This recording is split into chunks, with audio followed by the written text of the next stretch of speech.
Good afternoon, everyone. Welcome to the webinar on stem cell therapy for stroke and dementia. I'm Nicole Peck, a stem cell biologist by training, and am here on behalf of Med-Mex Medical. I'm currently a senior PhD candidate here at Cincinnati Children's Hospital and University of Cincinnati. I have more than 8 years of research experience in the field of stem cell biology, specifically in the areas of cardiovascular research. Without further ado, let's dive right into the presentation. The outline of today's seminar is as follows. I will begin by talking little about dementia and stroke as well as their current treatments. I will then introduce what stem cells are and how stem cells can treat dementia and stroke. Lastly, Daryl will talk about Med-Mex services for providing this treatment. Dementia is defined as the loss of cognitive functioning, thinking, remembering, and reasoning, to such an extent that it affects a person's daily life and activities. The World Health Organization estimates that more than 55 million people have dementia worldwide. Alzheimer's disease, a neurodegenerative disorder, and it is the most common type of dementia. Alzheimer's disease causes 60 to 70% of dementia cases. Several other diseases and brain injuries such as a stroke can cause dementia. Other forms include vascular dementia, dementia with Lewy bodies, abnormal deposits of protein inside nerve cells, frontotemporal dementia, degeneration of the frontal lobe of the brain, and mixed dementia. Age, physical health, activity, family history, medical history are some key risk factors for dementia. The illness gets worse over time. It mainly affects older people, but not all people will get it as they age. What are the signs and symptoms of dementia? Well, changes in mood and behavior sometimes happen even before memory problems occur. Some of the early symptoms include memory problems, increasing confusion, reduced concentration, personality or behavior changes, apathy and withdrawal or depression, loss of ability to do everyday tasks, difficulty speaking or reading and writing, loss of balance and problems with movement. It is important to note that dementia affects each person in a different way, depending upon the underlying causes, other health conditions, and the person's cognitive functioning before becoming ill. Most symptoms become worse over time, and as the disease progresses, the need for help with personal care increases. As the disease progresses, the need for help with personal care increases. In later stages, dementia patients' behavioral and psychological symptoms, which will lead to functional loss and decline in quality of life. These symptoms may include increased agitation, anxiety, wandering, aggression, delusions, and hallucinations. In normal aging, the brain may shrink slightly, but the number of brain cells and neurons doesn't change significantly. However, dementia causes dramatic structural and functional changes in the brain. In Alzheimer's, some of the structural changes that occur include shrinkage of cerebral cortex, enlarged ventricles, and shrinkage of hippocampus. The loss of brain size and volume is also known as brain atrophy. So what are the consequences of these changes? The cerebral cortex of the brain is responsible for cognition. This explains the loss of cognitive abilities in patients. Enlarged ventricles are often present in dementia patients with underlying neurodegenerative diseases. The hippocampus of the brain is responsible for retrieving memories, which again explains the loss of that memory experienced by patients. Functional changes in the brain can be evaluated via functional imaging. Some of you may be familiar with PET scan, which can show us chemical and functional changes in the brain. Here is an example of a PET scan comparing normal brain to one with mild cognitive impairment to Alzheimer's. You can clearly see a huge difference, more inactive regions in Alzheimer's. Current treatment for dementia depends on the underlying cause, but no medications have been shown to prevent or cure the condition. Current therapies focus on treating the behavioral and cognitive symptoms to a certain degree, but they do not address the underlying biological processes. In addition to medications, some therapeutic strategies include dietary interventions and physical activity. Common medications used to manage and relieve some behavioral and cognitive symptoms can be classified into 3 types. 1. Cholinesterase inhibitors, which treat symptoms related to memory, thinking, language, judgment, and other thought processes. 2. Glutamate regulators, such as memantine, to improve memory, attention, reason, language, and the ability to perform simple tasks. 3. Immunotherapies, such as aducanumab, which target and remove the harmful amyloid plaque deposited in the brains of Alzheimer's patients. aducanumab was discontinued in May and will officially be unavailable by this November. As with most medications, they may not work for everyone, and different patients respond very differently to them. Known side effects of these medications include fatigue, diarrhea, vomiting, nausea, weight loss, dizziness, or even confusion. Moving on to stroke now. Stroke is a disease that affects the arteries leading to and within the brain. It occurs when a blood vessel that carries oxygen and nutrients to the brain is either blocked by a clot or bursts. When this happens, part of the brain cannot get the blood and oxygen it needs, causing brain cells to die. Stroke is the second leading cause of death and disability worldwide. Medical risk factors for stroke include high blood pressure, elevated cholesterol levels, heart disease, atrial fibrillation, diabetes, and obesity. The signs and symptoms of stroke depend on the type and location of the brain affected. Some common signs and symptoms may include sudden confusion, with trouble speaking and understanding speech, sudden numbness or weakness, especially on one side of the body, sudden severe headache with no known cause, sudden trouble seeing from one or both eyes, sudden trouble walking, dizziness, or loss of balance or coordination. There are two ways a stroke can occur, as briefly alluded to earlier.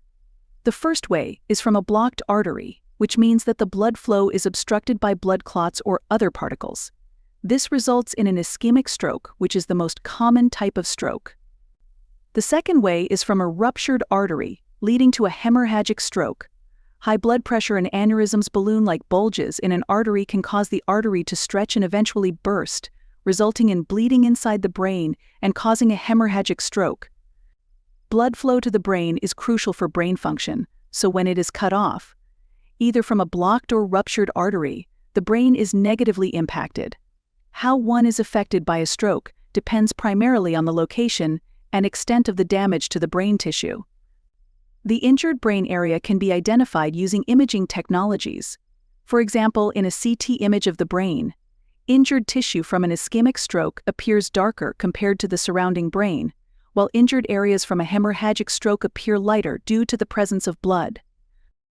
A stroke on the left side of the brain affects the right side of the body, while a stroke on the right side of the brain affects the left side of the body.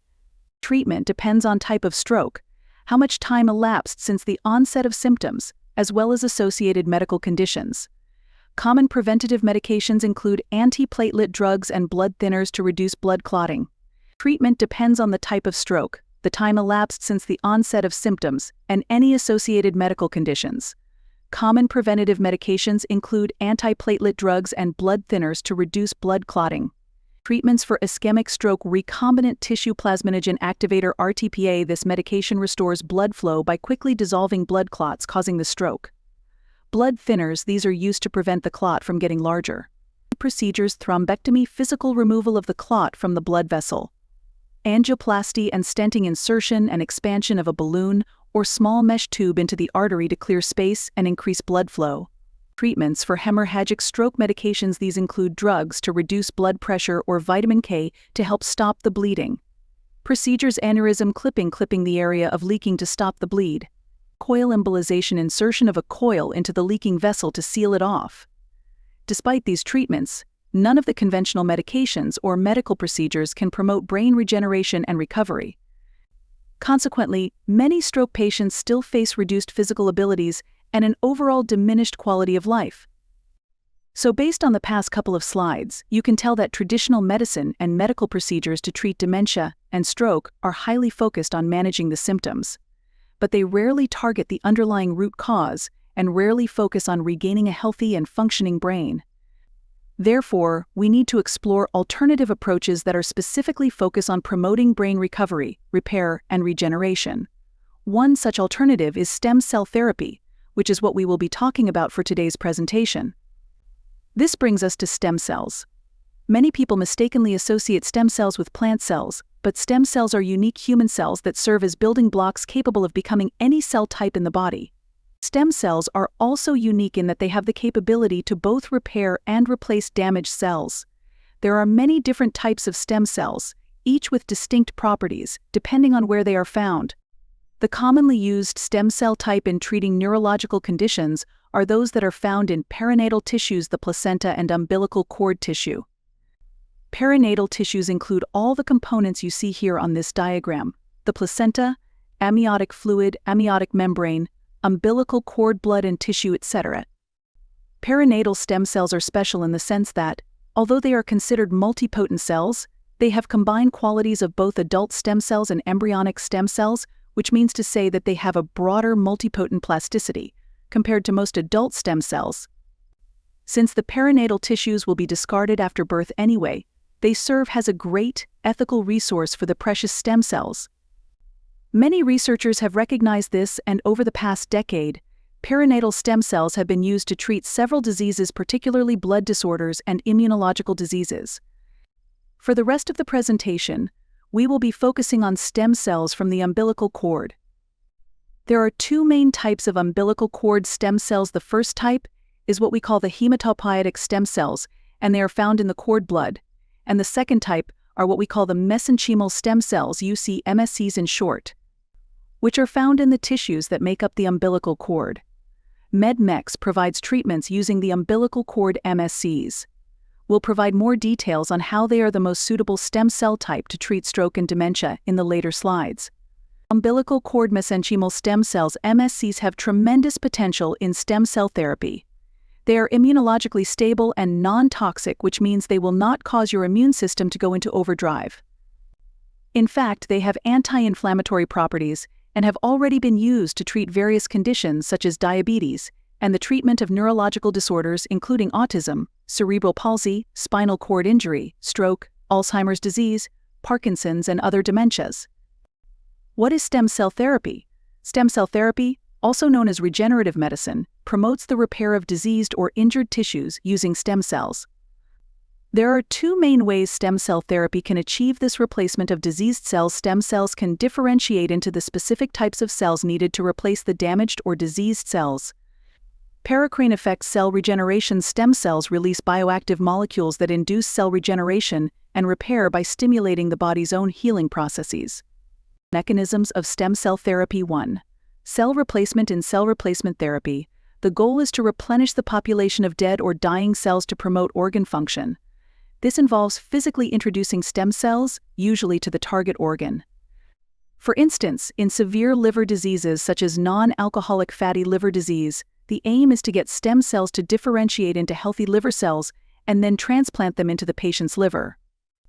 The newly transplanted cells start functioning, and the patient's liver begins to work again. This principle applies similarly to the brain, where the goal is to replace damaged brain cells with healthy ones. Paracrine effect stem cell therapy can also work through the paracrine effect. This approach does not rely on directly replacing the damaged or injured cells. Instead, it relies on proteins released by the stem cells, which act as instructions for other cells to perform specific functions. The paracrine effect can be divided into 4 main types: trophic or nurturing, promoting cell survival and function; immunomodulatory, influencing the immune system's response; anti-scarring, preventing further tissue damage; chemotractant, attracting immune cells to the site of injury. The nurturing effect includes several specific actions, such as anti-apoptosis, preventing cell death; proliferation, promoting cell growth; angiogenesis, promoting blood vessel growth; neuroprotection, protecting nerve cells from damage. How can MSCs work to treat diseases including dementia and stroke? Paracrine effect. The paracrine effect refers to the process by which cells release signaling molecules, such as proteins, that act on nearby cells to induce various biological responses. These molecules do not travel far from the originating cell but instead influence the immediate cellular environment. Umbilical cord mesenchymal stem cells MSCs work primarily through the paracrine effect, utilizing 4 main modes of action: immune system regulation. MSCs modulate the immune response, helping to reduce inflammation and prevent further damage to brain cells. Prevention of cell death. They release factors that inhibit apoptosis, cell death, thereby preserving existing brain cells. Promotion of brain cell differentiation. They encourage the differentiation of stem cells into various types of brain cells, replenishing those affected by the disease. Collectively, these processes can treat dementia and stroke by promoting cell replacement, neuroprotection, and reducing neuroinflammation. In the context of Alzheimer's disease, the processes stimulated by MSCs have also been found to reduce amyloid plaques in the brain. Exosomes, also known as extracellular vesicles EVs or small vesicles, or sacs, released by stem cells into the bloodstream. They are involved in cell-to-cell communication and play a crucial role in various biological processes like cell reproduction. Exosomes contain proteins, lipids, RNA, and other molecules that can influence the behavior of other cells. Exosomes are being used for their potential in diagnosing and treating diseases. They can serve as biomarkers for certain conditions and can be engineered to deliver therapeutic agents directly to specific cells, making them a promising tool in targeted therapy for diseases like cancer, neurodegenerative disorders, and cardiovascular diseases. It has been reported that EVs derived from MSCs exhibit the same therapeutic effect as the parental cells. This means that EVs derived from UBMSCs could potentially have the same effects as the cells themselves. In the context of dementia and stroke, stem cells and exosomes are being explored for their ability to promote repair and regeneration of damaged brain tissues, offering new avenues for treatment and recovery. In a study done in mice models of Alzheimer's disease, exosomes derived from MSCs were able to reduce beta-amyloid plaques you see here as green specks. In this study, the exosomes were injected directly to the brain of the mice. Next, let's look at how stem cells can be introduced into the body. What are some of the delivery methods people are using at the moment? One of the most commonly used routes for delivery is the intravenous IV injection or infusion. It is the safest method of stem cell delivery. Researchers have found that UBMSCs have incredible homing abilities, which means that they can be transported by the blood to go to damaged tissues. However, one thing to note is that studies have found that the stem cells may get retained in the lungs, liver, and even spleen. This could limit the amount of stem cells that can get to the brain, which is where we want them to be. To overcome this challenge, a higher dose of stem cells with the addition of many exosomes may be required. Exosomes are much smaller and pass through the organs easily. But this led some people to think that a more local injection would be better. This is where intracerebral injection comes in, where the stem cells are introduced to the brain directly. However, this method carries the risk of causing headaches, seizures, and can cause some tissue damage even. An alternative delivery route is intrathecal administration, which is a commonly used route of administration for drugs via an injection into the spinal canal. An example is a spinal block for childbirth. It is used so that the stem cells reaches the cerebrospinal fluid CSF without passing through organs. This procedure is called a spinal tap. Compared to direct intracerebral delivery, intrathecal cell injection is less invasive and allows for a higher cell injection volume.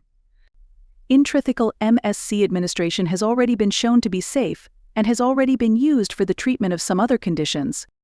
Mini Mental State Examination MMSE, a 30-question test that rates dementia on a scale from 1 to 30, with 1 being the worst case. It is a standard test and has proven to be very accurate. Clinical Dementia Rating CDR. This is an alternative to the MMSE. Barthel Score Index. By this score is a measure of mobility and is on a scale from 1 to 100.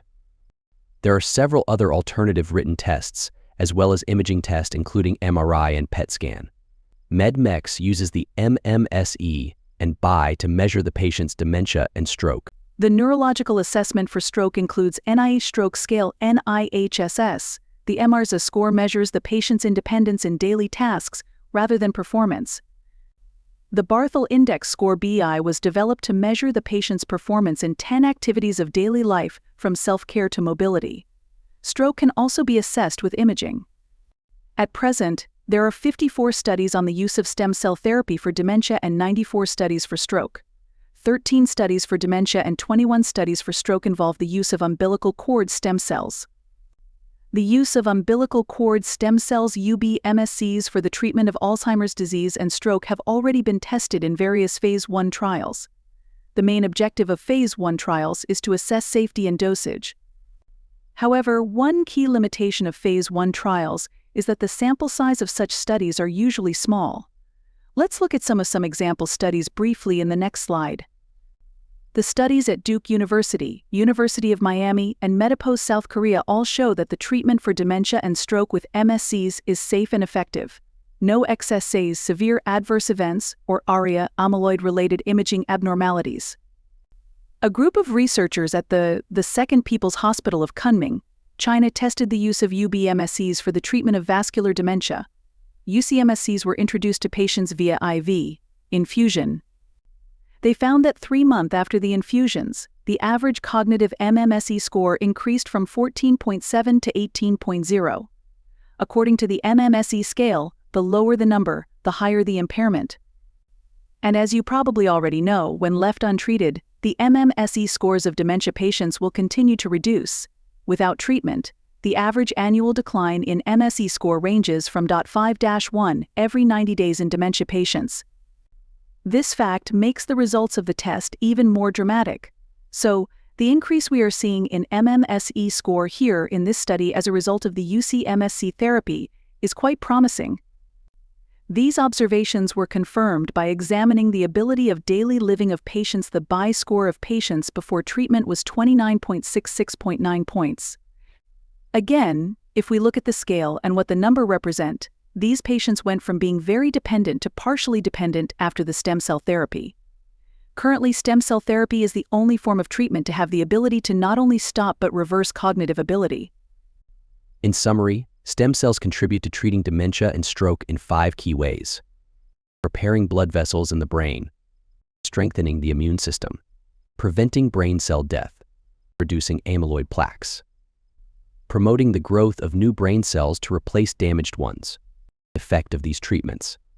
The combined effects of these treatments work to halt the progression of dementia and stroke, reduce the likelihood of a new stroke, and reverse the damage caused by these conditions.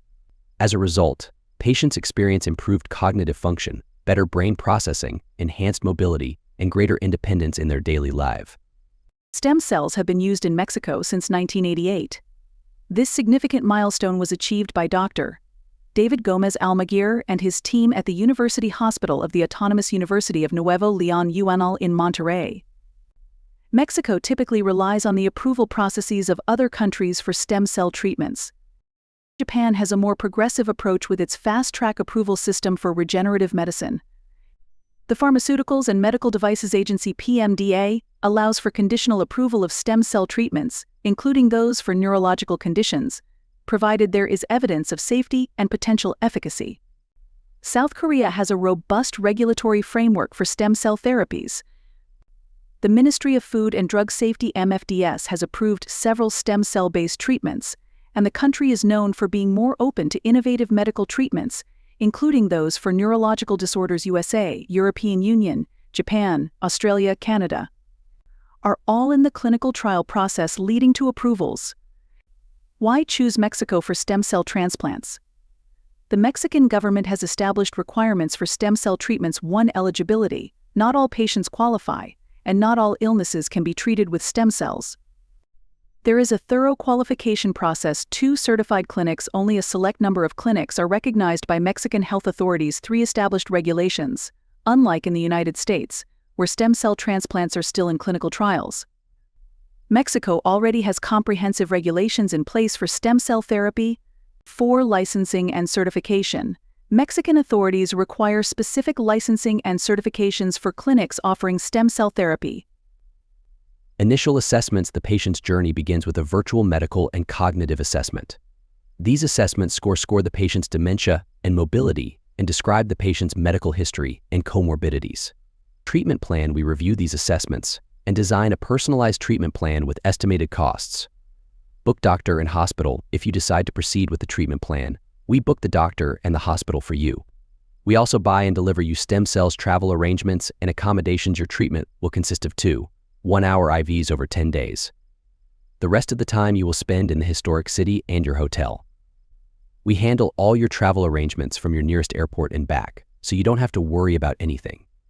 Airport pickup. One of our doctors or concierge will meet you at the airport in Mexico and take you to the hotel we arrange for you. During your stay, you will be provided with a driver translator concierge to take care of all your needs and ensure a comfortable stay. Quarterly follow-up. After the treatment, we will do quarterly assessments to monitor your progress. Are there side effects from stem cells? Stem cell treatments for dementia are generally considered very safe. They have been used on millions of people with minimal risk. However, during the first 2 weeks after treatment, some patients may experience the following symptoms. Fever and flu-like symptoms can be managed with over-the-counter medications. Headaches, nausea, allergic reactions, rare itching and scratching, dizziness, and lightheadedness, fatigue too. How long does it take to see results? You will begin to see results in 3 weeks, and they will continue to improve over 8 months. 3. What is the total cost?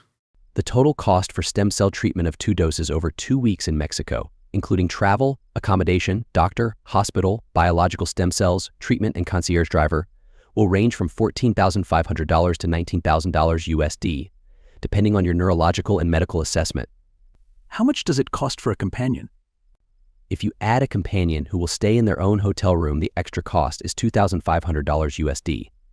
How soon can I go for the procedure? It takes a minimum of 2 weeks to book everything. Thank you for your time. The next step is to complete your medical and cognitive assessment. This is free and conducted virtually by our intake nurse, Casey Malaika Lasola, BSNRN, UKRN, USRN, Man Major in Nursing Administration.